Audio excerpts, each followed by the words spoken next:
What is up, everyone? Welcome into the newest episode of Nuts and Bolts. I am here with my friend Tony Tucker. And Tony, I have something to tell you. Over the last week, a lot of Raiders fans have been sending me statistics. They've been talking about Devontae Adams coming to this offense and how it's the best receiver Derek Carr's ever had. And I've done some serious digging into the tape, into the numbers, into everything, and I've had a change of heart. I do think that Derek Carr is a top 10 quarterback in the NFL. What? San Diego Chargers are fortunate to have Lance Allworth. On blue, ready? Don Coryell. Hello, history books. Touchdown, San Diego! Woo!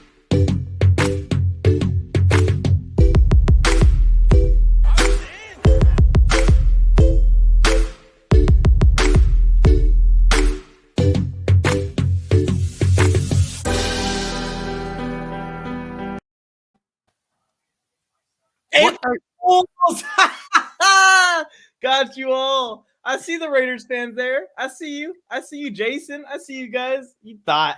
You keep falling for it. It's so easy. So gullible. Happy April Fools, everyone. And happy Friday, which means we got another Nuts and Bolts episode. Tony, how are you doing today? Happy April 1st. We're in draft month. We've been ready for this, talking about it, doing all these crazy mock drafts. And speaking of quarterback lists, we're going to be getting to that in this show, right? We're going to be talking about the QB index put out by Greg Rosenthal from NFL Network.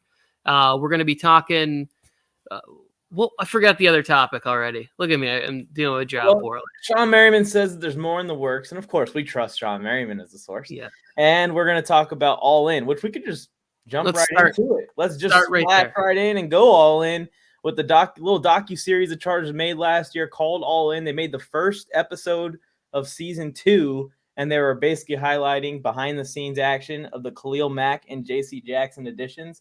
My favorite part of it, Tony, was when J.C. Jackson walks into the office, and I believe this is his first interaction with Staley since arriving in Los Angeles.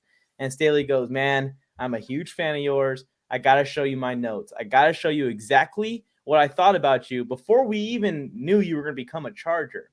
And he lists off all the things, perfectly describes J.C. Jackson's game and why he's going to be so vital to this defense. And you could just see the respect and you could see the admiration in J.C.'s eyes to be appreciated. Do you think Bill Belichick ever appreciated J.C. like that in New England? I don't think so. I think it's going to add some juice to J.C. and some motivation to play for his defensive-minded head coach. That was my favorite part right there. What did you think about that part, and what was your favorite part? I love that part. I commented on the video from the Nuts and Bolts channel. If you're watching us on Warzone Sports Network, subscribe there. But we also have Nuts and Bolts on YouTube. Subscribe there and get some exclusive Chargers content if you're a Bolts fan.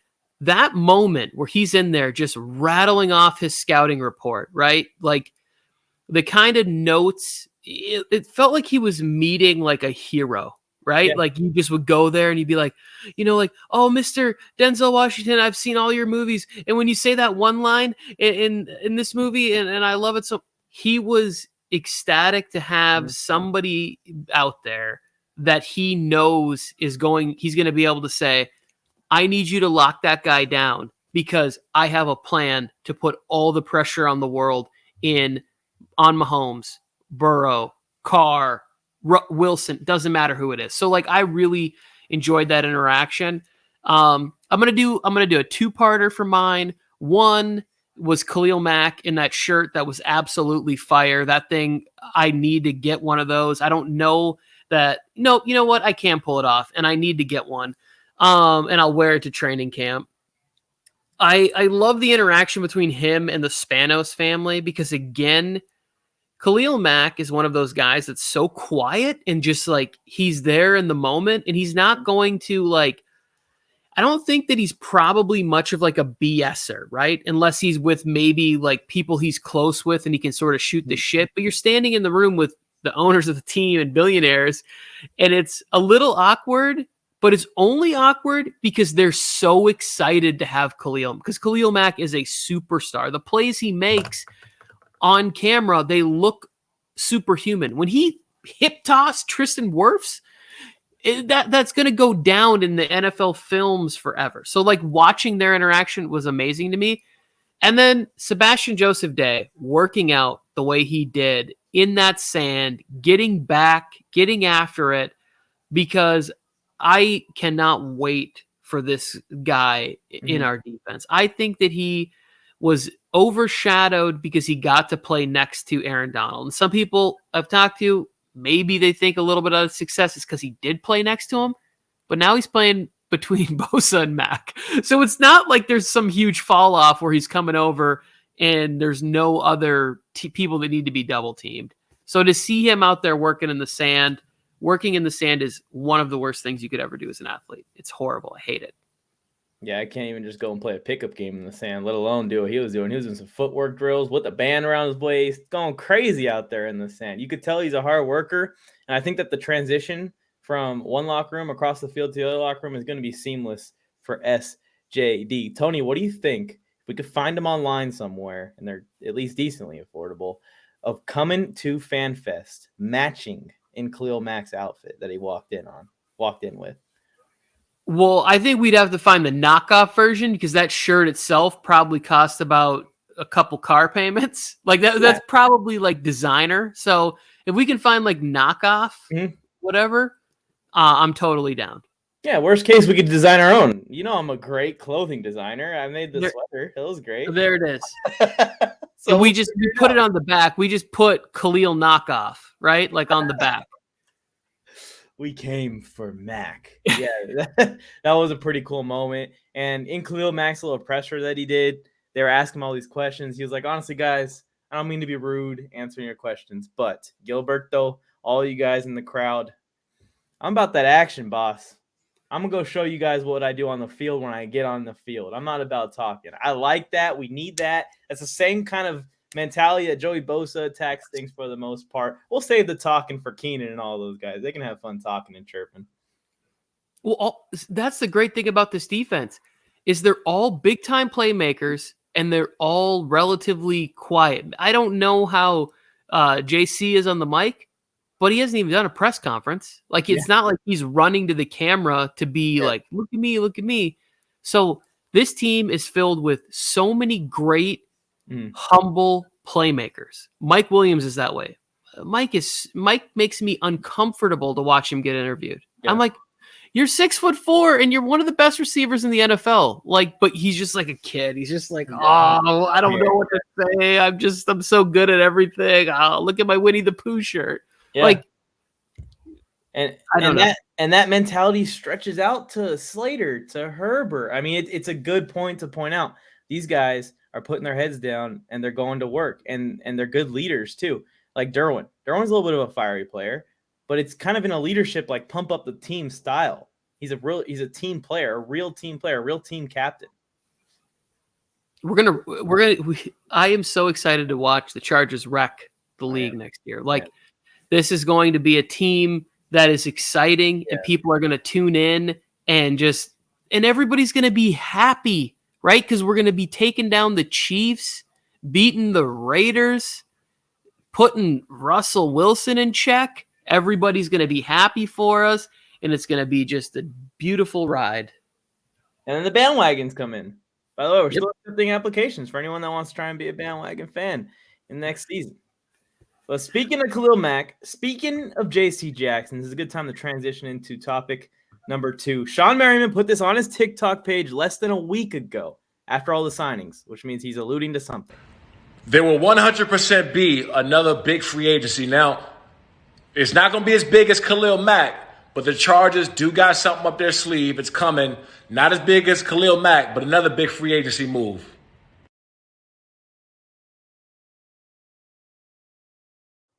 There's your plug, Sean. Follow me back on TikTok, please. But Shawne Merriman saying the move's not as big as his head, not as big as his biceps, not as big as Khalil Mack, but another move is coming. What are some free agents that you'd like to see added, Tony? I got a little short list here as well. So obviously there's nobody left on there that even compares to Khalil Mack. And honestly, if Khalil Mack had been a legit free agent, he should have been 1, 2, or 3, right? I get that Armstead's a left tackle and you want him up there. I mean, Mike Williams was number 7, and landing Khalil Mack, who is, all pro, Pro Bowl, like is a dude. I think that I might want his buddy. Might want Hicks. Akeem Hicks would be a guy that I have said this many times on the show, and I'll say it over and over again. Getting veterans who are all business in the final couple years with a chance to win a ring. That is what they are about. They want to lead. They've made money, and he'll still make money, obviously, but like they want that chance. And I want to have those players on the team, especially somebody with as much talent and force, and he's done it. He's done it at the highest level. Like he's been the number 2, 3 D tackle behind Fletcher Cox and Aaron Donald over the last, you can flip a coin between Chris Jones, Akeem Hicks, Fletcher Cox for who's number 2. Yeah, Akeem Hicks is actually number 1 on my list as well. We've been talking about Akeem Hicks since the beginning of free agency. We thought that this might be already like a lock that it was going to go down. It hasn't gone down yet. Maybe working on getting a discount for him, or maybe be like, hey, you're not going to get a 2 or 3 year deal. Come to us for a 1 and maybe a team option or something in the second year of a contract. But I think that he'd fit perfect. He'd add even more fire to this D-line that's already there. Him and Tillery can kind of rotate. You can also have some freedom to move Tillery around the line a little bit more if Akeem Hicks can hold down that other interior D-line spot. Also, I'm getting more and more worried the more that people talk about Jordan Davis that he's not coming to us. We'll see. I mean, if he's there at 17, I wouldn't be upset at a Jordan Davis pick. But this also gives some more freedom to be like, okay, so our plan B, C, and D, if we don't get Jordan Davis, it's still okay because we have Akeem Hicks to kind of fill that role while we look for another interior D lineman down the line, or just let Tillery become the future of that position for us down the line. I had him at number 1. I also am looking at the tackles. There was some murmurs, and even Staley said it, that they're not opposed to moving Filer to right tackle. I wouldn't be completely upset because I liked our guard play last year. Filer was a part of that, of course, but I liked our guard play on the other side with Hymas and with Schofield. They can get him to come back. I know he's a free agent right now, but maybe they can get him back on a deal, whoever it might be, if Filer's going to move the tackle. But I also would rather just sign a tackle and let's just keep Filer at guard where he thrived. So some tackles I saw, I know Dwayne Brown's not the best tackle in the world, but on a good O-line, maybe he can be serviceable. And another guy that a lot of people haven't talked about is Eric Fisher. He's kind of just floating around right now. He's a veteran. He'll plug right into this thing. Let Lindsley lead the line still and rise everyone's play. If Eric Fisher can even get to 75% of what he was, that's enough for us at right tackle. That's all we need. So both those guys. And then the CB room, we've talked about if DB slide, that we're not opposed to them drafting a DB at 17 also. I think Stephon Gilmore's a little bit of a pipe dream at this point. Gilmore seems like he's holding out for some money or holding out for a big role on a team. But what do you think about a name like a Steven Nelson, who's primarily a slot guy, but if he's working the slot, now you can move ASJ a little bit. You can use Michael Davis and JC outside like all the time. Neither one of those guys have to worry about coming inside ever again because we have 2 slot corners, and he's just good depth on a team, and he's been good. He's not amazing, but he's been solid. Yeah, I think that he is a really nice depth piece and younger than what we had in Chris Harris Jr. last year at the position, and having that veteran in there. Steven, he played with Eagles or Steelers? Why am I blanking? Pittsburgh traded to Philly because his contract was expiring, and then the contract expired. Now he's a free agent. Yeah. He was good with Pittsburgh. Not the best year with Philly. That's probably why he's not been picked up yet, but he was good with Pittsburgh. There was some promise there. Yeah, so I would like to see any of those moves. Eric Fisher's the one that excites me the most because I think he's like 31. Like he probably still has a couple of good years of football. Maybe not like apex Fisher, but still a really good player that we could bring in on the right tackle. And hopefully we don't have a duplicate Balaga situation where it's veteran comes in, spends all the time on injured reserve, doesn't play, Yeah. I think that a lot of these players that we're talking about now, right? And there's the big name we haven't talked about, unless he got signed earlier today and I didn't notice, but it's Tyrann Mathieu. Yeah, he's still out there. So And it's very interesting because I've seen so many reports that the Raiders are pursuing Tyrann Mathieu with everything, sending them big offers, doing all this. And this is from Raiders pages. So if Raider fans, if this is inaccurate, it's your own people's fault. But that they say that Tyrann Mathieu and the Raiders are basically about to come together and he's going to be on their defense. But then I also see some murmurs that Tyrann Mathieu's talking to Baltimore. So I don't think that that's a lock and chain yet. Yeah, I mean, it's funny because I see rumors all over about everybody. I've seen people talking about Tyrann Mathieu to the Chargers, right? Yeah. Where it's like he enjoyed hanging out with certain people at the Pro Bowl and he loves what they're doing over there or whatever. It's like I think that any of these veteran pieces that you can add in places where they're not going to need to be the reliable starter, to me, is exactly what the Chargers have missed for years. Yeah. Right? Is reliable veteran depth as opposed to young, unproven, maybe more prone to making mistakes. Maybe, it's the first time that they've seen this formation or this play or this cadence or whatever, and they're a little caught off guard. You need guys with experience that are like maybe not as quick, but their instincts and anticipation make up for what they don't have left in the tank athletically. So any of them I would be excited about. There's one that I read a random story about. Is there anybody else you want to talk about before I move to the next person?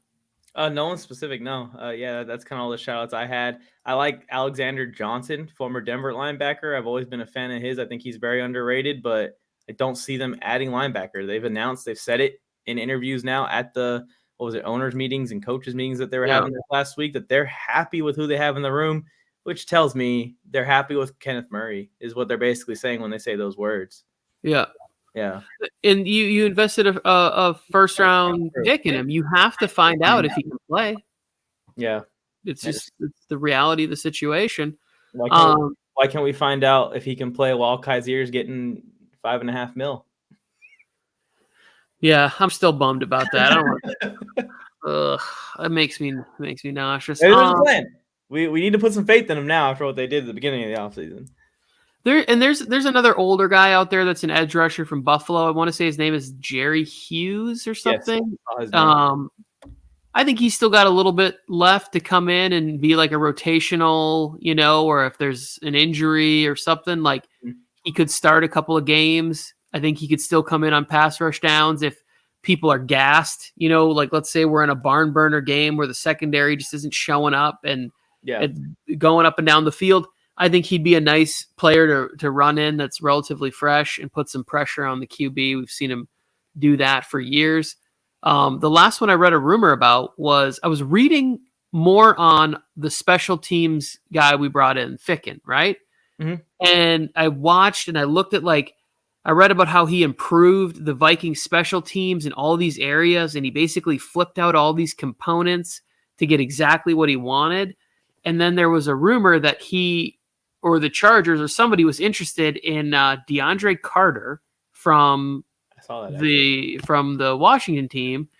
And I kind of tried to chase to see how real it was or whatever, or if it was just somebody who was like, hey, well, this is a good story. Let's kind of go with this loosely based thing. But I started thinking about it and I was like, he might not be a home run hitter, but when you look at his return numbers and average and yards and stuff, it's like, it's better than what we were getting before Roberts got there. And he's younger, and he's actually he's not a great wide receiver, but in a pinch, he's also made some catches with Heineke last year. Mm-hmm. Imagine catching the ball from Herbert. It's got to be better. Yeah, if Washington didn't have De'Ami Brown, they probably would have held on to Carter, and he would be wide receiver 2 for the future for them, or someone that they're developing. He did surprise me in a couple of games too, where I was like, hey, that's their returner doing that. Interesting. Yeah. I would say, no offense to Tyrann Johnson, but it's definitely a step up at wide receiver 4 from what we're used to in the last couple of years, or Joe Reed, or whoever it might be at wide receiver 4. I think it's going to be Guyton next year if they go ahead and put that kid, Josh Palmer, who we've heard of, into the wide receiver 3 spot firmly. But I wouldn't be upset about that. Have the kid wear number 1 because it's a cool number, have him wear number 1, do some returning, and if we absolutely need him, he could play some receiver. Oh, he took one to the house last year, so he does have some ability on the kick return and punt return. And I just and that story floated across my screen as well. I saw it. I just didn't really take too much in reading into it. Yeah, I'm really curious about that because I think that we could go in. I hear a lot of people panicking about the offensive line situation, and the fact of the matter is, we're probably not getting superstars over there. So I think that they're going to do their best to fix those positions. I'm more curious about what they're doing for punter and what they're doing for kick returner, right? And the young guys that they think are going to be able to make contributions, hold their blocks on special teams, or actually cover punts and kicks. Because any of these games I watch that are being replayed on NFL Network, it's disgusting how easily people get 25 yards on a punt return against us. 1, because our punter doesn't have any hang time, and 2, that nobody's getting down there to make a tackle. Like, we need some guys that are like, I want to make the roster, and if it means smashing into some guys, I'm down. I'm here for it. Yeah, and special teams has been an eyesore for the Chargers basically my entire life. It's been tough. It's been tough to watch, and that's why I'm glad they extended D-Hop. We got a kicker at least. Yeah. I'm pretty stoked about that. Yeah. Are you ready to go to these QBs and who we got to face next year? Yes, this is it. Final topic here. We appreciate you checking out the show, everybody. I was looking at this because I came across the article from Greg Rosenthal, and he has his QB index, and he goes through and he breaks it down why he has everybody. And he has Herbert at 4. In my opinion, that's 3 spots too low. But I will. I'll give him the credit for where it is. And I started looking at the quarterbacks, and I go, well, we play him. He's in our division. He's in our division. He's in our. Of the top 15, so of the top half of the quarterbacks on this list, we play at least 12 games against these, right? So Russell Wilson is number 9 or whatever, I believe, or 11. So we got 2 games right there. Yep. Patrick Mahomes is 7. We got 2 right there. That's 4. Go to the Raiders. They got Carr at 10. That's 6 right there. Matthew Stafford is at 5, 7. Ryan Tannehill at 13. That's 8. Go to Kyler Murray, who's at 9. That is number 9 right there. The Colts trade for Matt Ryan, who's at 15. So it's not even we get a break. That's 10. Go to the Browns. Deshaun Watson. They added Deshaun Watson. He's not on the list, but I would assume he's better than Tannehill and Matt Ryan and whoever else. So that's 11 games, and somebody will probably be like, this idiot can't count. But that's 11 or 12 games against top 15 quarterbacks. And I was just like, I can't. There might be a portion of this schedule that is just a gauntlet of things that you can't imagine. Having to go play Kyler Murray, Patrick Mahomes, maybe Russell Wilson, and then Deshaun Watson over a 4-week stretch. Yeah, it really sucks that our breaks in this schedule are looking like Trevor Lawrence, who could have a good second year. We're not sure. Dougie P is an offensive-minded head coach. The offense isn't going to be completely awful like last year. Trey Lance, which, you can say what you want about Trey Lance. That offense is going to be well ran. That offense is going to be well oiled. They're going to have the weapons. And then just adding Deshaun Watson to Cleveland instead of Baker Mayfield, adding Matt Ryan to Indy instead of Jacob Eason or even Carson Wentz, whoever the hell it was going to be if they didn't get Matt Ryan. Just bad luck. It's just bad luck because we already got a player division. And then where our breaks were before, now, like in Miami, they have a superhuman weapon core. So, we're going to play some tough teams. And that's what the AFC is going to be, though. It's going to be survival of the fittest. And that's what I was going to say. It was even though Tua's ranked lower, I didn't scroll down far enough to see him. But it's all of his weapons that you're going to have to deal with. So really you're looking at Seattle and Drew Lock, and you're looking at Atlanta with who knows, Marcus Mariota or maybe a rookie, depending on when we play them. And then you're looking at the Texans going, oh, well, that's an easy one, except for they whipped us last year and Davis Mills played good. So hopefully there'll be some revenge. It'll be a different team, a different energy, a different defense, and they won't go on the road with coming off of a devastating loss. Like that loss to the Chiefs, I know they got a 10-day break or whatever before the Texans game, but that loss was a shot to the gut, how that whole thing went down. And that Texans game was a mixture of COVID injuries and just Davis Mills playing his career game right there in that one. That was crazy. Some of those throws he was making down the sideline to his receivers who were like Chris Conley. And did they have Brandon Cooks for that game? I don't even think they had Brandon Cooks for that game. No, they did have Brandon Cooks for that game. Rex Burkhead, of course, and our great run defense. Yeah, so I think it's more about that. I think it was more like, hey, you can't – everybody always makes a thing. You can't just roll your helmets out there or whatever. I'm always like, no shit, because you get a penalty. You got to have your helmet on your head. You look at the defense in that game, and you're like, oh, I told you all year. I was like, they're winning games, but this isn't a Super Bowl team, right? Like, it wouldn't matter. Like, even – no, everybody goes, well, they could have done what the Bengals did. No, they couldn't have, because the Bengals defense was more of a cohesive unit than ours was. And then it's like, oh, well, we smashed them in Cincinnati. It's like, yeah, but the amount of times that our defense got gashed for like 40 points, it's 35 points.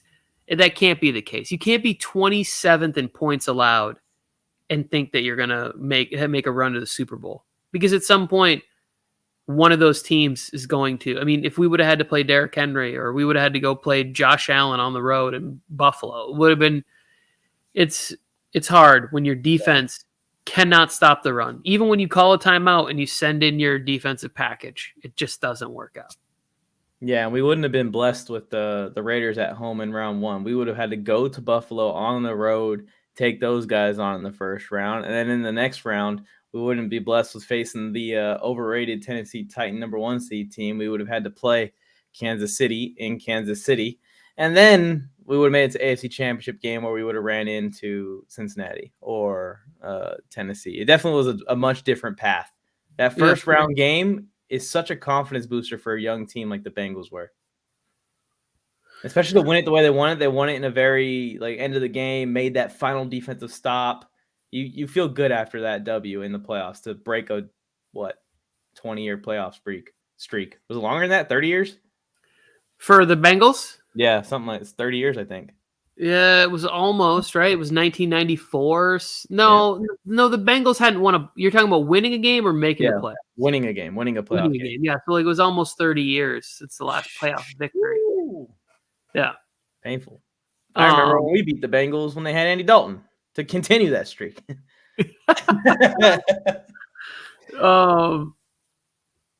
I was just thinking about this.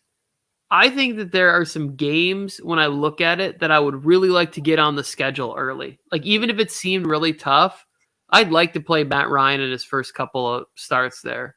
I'd like to play, get in one of the games against Denver early on, rather than wait till, maybe we play him week 10 and then again in week 18. I want to get some of these, people that are good quarterbacks in new situations, right? Maybe catch the Dolphins early where it's like to his start, they don't have the offense fully implemented. I know they have the advantage of us not really getting any tape on what it looks like, but at least the timing isn't quite there at game speed. Catching some of these teams that I think can build momentum at the end of the year that I would love to have towards the front half of the schedule, I think would be really beneficial to us. I would love to play Denver week 1. Even KC a little bit. I think that their offense has got to make some adjustments, and Mahomes may be a little bit confused early on in the year.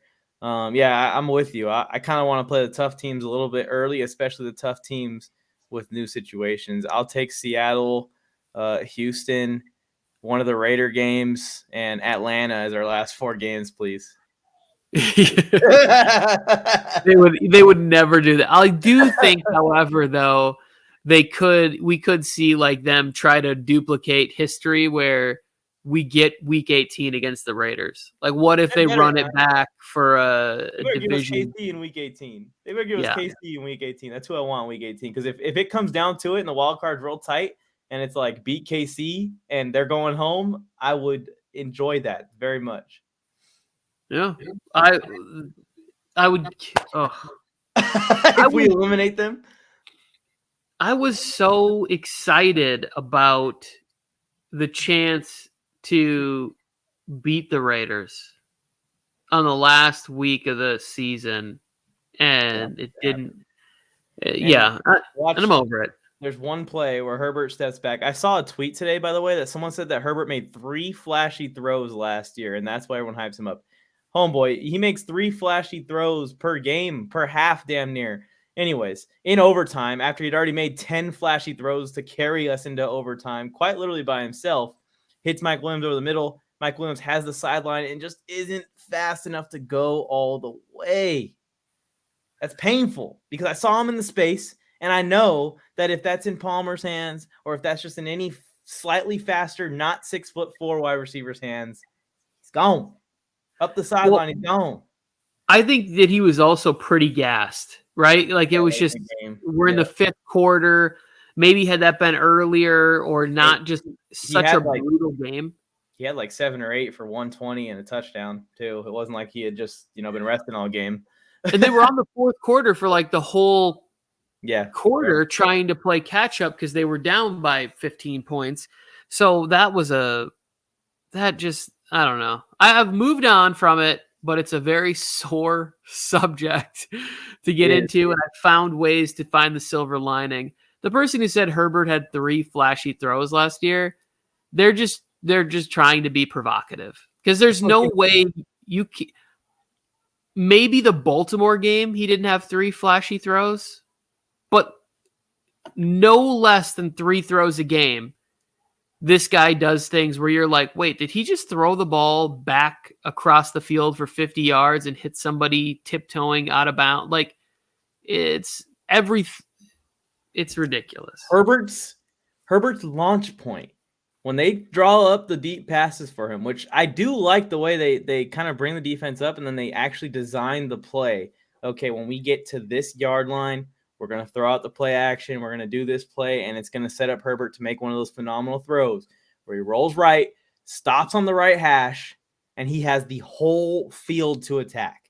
That is something that most quarterbacks don't have, to be able to stand on the right hash and be able to throw it to the left sideline still. And that is his launch point. And repetitively, even when they don't necessarily throw it all the way down the field, they set him up to land in that spot intentionally, so he has the whole field to throw to, because he has a little bit more room to step into his throw going this way when he's standing on that right hash. It's phenomenal. It's something that they would never do with Rivers. No offense to Rivers, they would never do that with him. I sent that video of Peyton Manning breaking down his throw, and he talks about that little slot receiver option route, he calls it the Gotti route or whatever, where they can go inside or outside. And he said Herbert is one of the few players who can run that option route where Keenan actually runs to the boundary instead of back in. He's like, because of that arm strength. He's like, I used to like to have that on the short side of the field so that I could be assured that I was going to be able to get the ball there and get the completion.